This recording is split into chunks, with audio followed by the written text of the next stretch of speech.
जनपद हापुड़ की तीर्थ नगरी गढ़मुक्तेश्वर में गंगा किनारे 7 नवंबर से कार्तिक पूर्णिमा मेले का आयोजन किया जा रहा है, जहां करीब 30 से 35 लाख श्रद्धालुओं के आने की उम्मीद है। मेले में उमड़ने वाले आस्था के सैलाब को देखते हुए मेरठ मंडल की आयुक्त सेल्वा कुमारी जे, पुलिस महानिरीक्षक मेरठ जोन आदि अधिकारियों ने मंगलवार को मेला स्थल का निरीक्षण किया। इस दौरान मंडल आयुक्त सेल्वा कुमारी जे ने पत्रकारों को बताया कि 30 से 35 लाख श्रद्धालुओं के आने की उम्मीद है। मेले में सांस्कृतिक कार्यक्रमों का आयोजन भी किया जाएगा। इस बार मेले का क्षेत्र बड़ा है और 15 घाट बनाए गए हैं।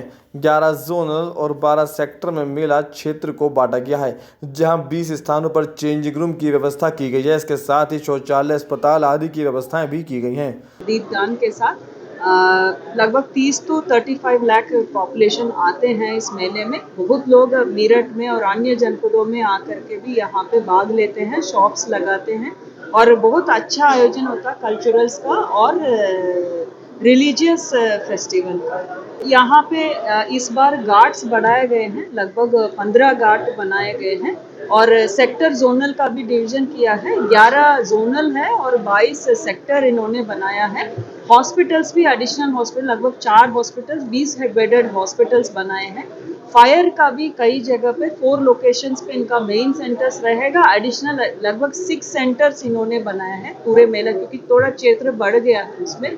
डाइवर्स का इन्होंने व्यवस्था किया है, टॉयलेट्स और चेंजिंग रूम्स काफ़ी संख्या में 20 लोकेशन पे इन्होंने चेंजिंग रूम्स भी बनाए हैं और सीसीटीवी का व्यवस्था भी है। सुरक्षा का हर तरीके से इन्होंने जो भी व्यवस्थाएं करना है उसको इन्होंने अभी के लिए तैयारी कर लिया। लगभग 7th के बाद से हम लोग भीड़ एक्सपेक्ट कर रहे हैं, तो ड्यूटी भी उसके हिसाब से लगा दिया है। सेक्टर जोनल और उसके काउंटर पार्ट पुलिस ऑफिसर्स भी रहेंगे। ट्रैफिक मैनेजमेंट का भी इन्होंने डाइवर्शंस और कई चीज़ें प्लान किए हैं। एडिशनल एम्बुलेंसेस और एएलएस भी यहाँ तैनात हुए हैं। पशुपालन विभाग की तरफ से भी जो भी व्यवस्थाएं करना है वो भी किया गया है। बिजली सुरक्षा, मैकेनिकल, जल निगम के द्वारा पानी का व्यवस्था, कई चीज़ों में जितने भी इसमें मेले संबंधित है सभी ड्यूटियाँ लग चुकी हैं। उसका तैयारियाँ 1-2 दिन में पूरा कंप्लीट हो जाएगी। इसमें एक्चुअली रूरल एरियाज में जो नगरीय क्षेत्र होता है उसमें प्राधिकरण का व्यवस्था रहता है या नगर निगम अगर है नगर निगम करता है। रूरल एरियाज में जिला पंचायत का रहता है, क्योंकि somebody has to be there जो नियंत्रण करता है।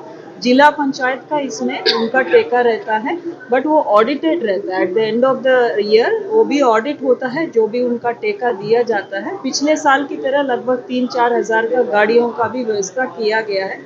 अल्टीमेटली जो भी गाड़ियाँ यहाँ पे आती हैं वो चोरी ना हो, at the same time safely जो भी श्रद्धालु आते हैं उनका सुरक्षित तरीके से व्यवस्था बनी रहे। एट द सेम टाइम कहीं कोई जैसे मैकेनिकल फॉल्ट हो गया उसमें या कोई टो व्हीकल्स अरेंज करना, इन सब का रिस्पॉन्सिबिलिटीज तो वो डेलीगेट किया गया है जिला पंचायत को। पुलिस महानिरीक्षक मेरठ जोन ने बताया कि व्यापक स्तर पर मेले की तैयारी की जा रही है। समीक्षा के पश्चात मेले को सकुशल संपन्न कराने के लिए क्षेत्र को 4 सुपर जोन में बांटा गया है। 3000 से अधिक सुरक्षाकर्मियों की तैनाती की गई है। जैसे कमिश्नर मैडम कहे हैं, गढ़गंगा मेला के दृष्टिगत बहुत ही व्यापक स्तर पर तैयारी की जा रही है। पुलिस की तैयारी के संदर्भ में सुपर जोन 4, जोन 11 और 22 सेक्टर स्थापित किए गए हैं। फोर्स लगभग 3000 से ज़्यादा फोर्स डिप्लॉय किया जाएगा और इसमें civil police, PAC, flood PAC deploy किए जाएंगे और विशेष रूप पर हम लोग भीड़ के लिए और ट्रैफिक व्यवस्था और कोई अपराध न हो इसके लिए पूरा हम लोग प्लान बनाए हैं और फोर्स डिप्लॉय किया है। और मेरा पूरा विश्वास है कि ये मेला बहुत ही सुरक्षित और सकुशल रूप से संपादित होगा। देखिए, जैसे मैंने कहा, सबसे पहले हम लोग बहुत व्यापक स्तर से सभी संबंधित स्टेक होल्डर से वार्ता की जा रही है। हम लोग मीटिंग लगातार कर रहे हैं। इसके अलावा विशेष टीम डिप्लॉय किया गया है और जैसे मैंने कहा 3000 के ऊपर फोर्स डिप्लॉय किया गया है और पिछले 5 साल की जो व्यवस्था है उसकी भी हमने समीक्षा की है और हमारा पूरा जो विश्वास है कि बहुत ही सकुशल रूप से संपन्न है।